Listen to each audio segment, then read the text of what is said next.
সবচাইতে ভারী দুটি বোঝা যেগুলো মানুষ সারা জীবন ধরে বহন করে, ভয় ও মনের দুঃখ।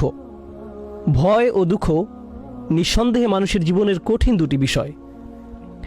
এই জন্যই আদম আলাইহিস সালামকে আল্লাহ দুনিয়াতে পাঠানোর সময় বলে দিলেন, ফামান তাবিআ হুদায়া ফালা খাউফুন আলাইহিম ওয়ালা হুম ইয়াহজানুন, যে আমার দেখানো পথ অবলম্বন করবে তার কোনো ভয় নেই আর না আছে দুঃখ।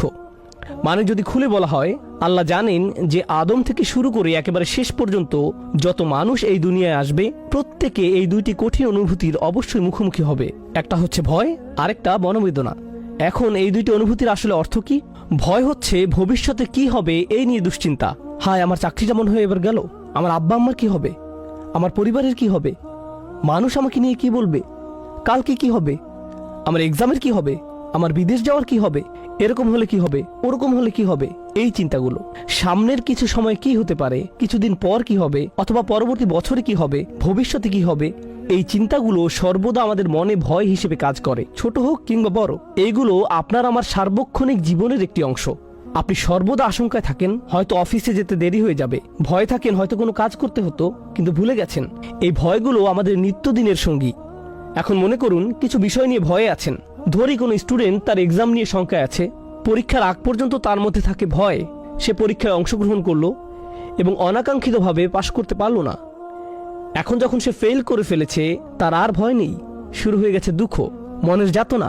যদিও হয়তো এই ভয় আছে যে আব্বা মারবে কিনা, কিন্তু এখন মূল জায়গাটা দখল করেছে মনের কষ্ট।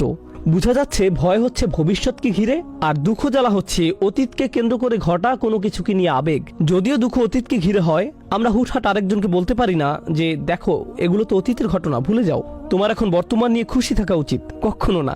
আপনি আমরা সেই পজিশনে নেই যে আরেকজনকে বলতে পারি তোমার আর দুঃখ করা উচিত না।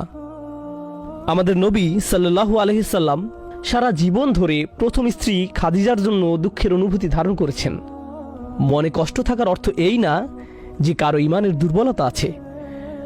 রাসূলুল্লাহর সবচেয়ে মজবুত ইমান ছিল এবং তিনি দুঃখ নিয়েই জীবন চলেছেন। ইয়াকুব আলাইহিস সালাম তার ছেলে ইউসুফ আলাইহিস সালামকে হারালেন।